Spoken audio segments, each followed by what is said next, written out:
The popes had been attempting to achieve a truce of God among the feudal nobility, many of whom seemed inclined to make war, even on their friends, just for the sake of a good fight.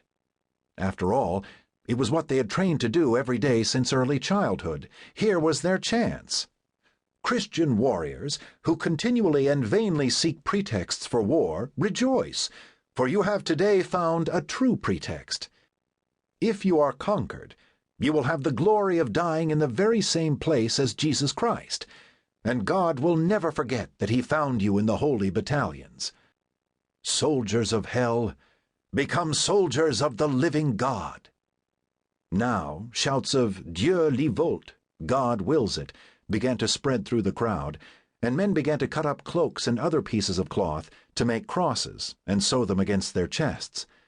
Everyone agreed that the next year they would set out for the Holy Land. And they did.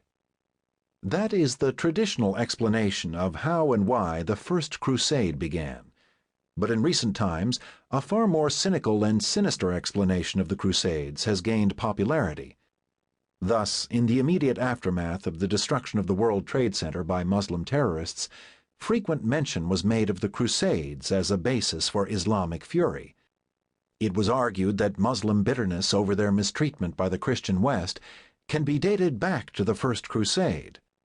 Far from being motivated by piety or by concern for the safety of pilgrims in the holy places in Jerusalem, the Crusades were but the first extremely bloody chapter in a long history of brutal European colonialism. More specifically, it is charged that the Crusaders marched east not out of idealism, but in pursuit of lands and loot. That the Crusades were promoted by power-mad popes seeking to greatly expand Christianity through conversion of the Muslim masses, and that the Knights of Europe were barbarians who brutalized everyone in their path, leaving the enlightened Muslim culture in ruins. As Akbar Ahmed, chair of Islamic Studies at American University in Washington, D.C., has suggested, the Crusades created a historical memory which is with us today, the memory of a long European onslaught. 2 months after the attack of September 11, 2001 on New York City, former President Bill Clinton informed an audience at Georgetown University that those of us who come from various European lineages are not blameless vis-a-vis the Crusades as a crime against Islam, and then summarized a medieval account about all the blood that was shed when Godfrey of Bouillon and his forces conquered Jerusalem in 1099. That the Crusades were a terrible crime in great need of atonement was a popular theme even before the Islamic terrorists crashed their hijacked airliners.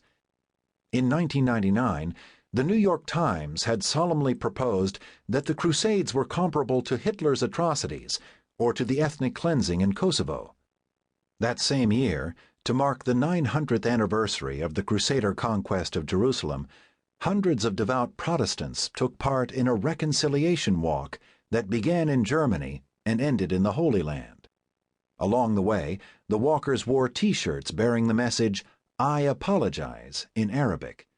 Their official statement explained the need for a Christian apology. 900 years ago, our forefathers carried the name of Jesus Christ in battle across the Middle East.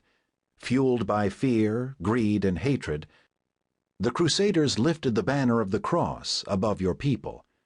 On the anniversary of the First Crusade, we wish to retrace the footsteps of the Crusaders in apology for their deeds. We deeply regret the atrocities committed in the name of Christ by our predecessors. We renounce greed, hatred, and fear, and condemn all violence done in the name of Jesus Christ. Also in 1999, Karen Armstrong, a former nun and a popular writer on religious themes, proposed that crusading answered a deep need in the Christians of Europe. Yet today, most of us would unhesitantly condemn the Crusades as unchristian. After all, Jesus told his followers to love their enemies, not to exterminate them. He was a pacifist, and had more in common with Gandhi, perhaps, than with Pope Urban. Armstrong went on to propose that, in fact, holy war is a deeply Christian act, since Christianity has an inherent leaning toward violence, despite the pacifism.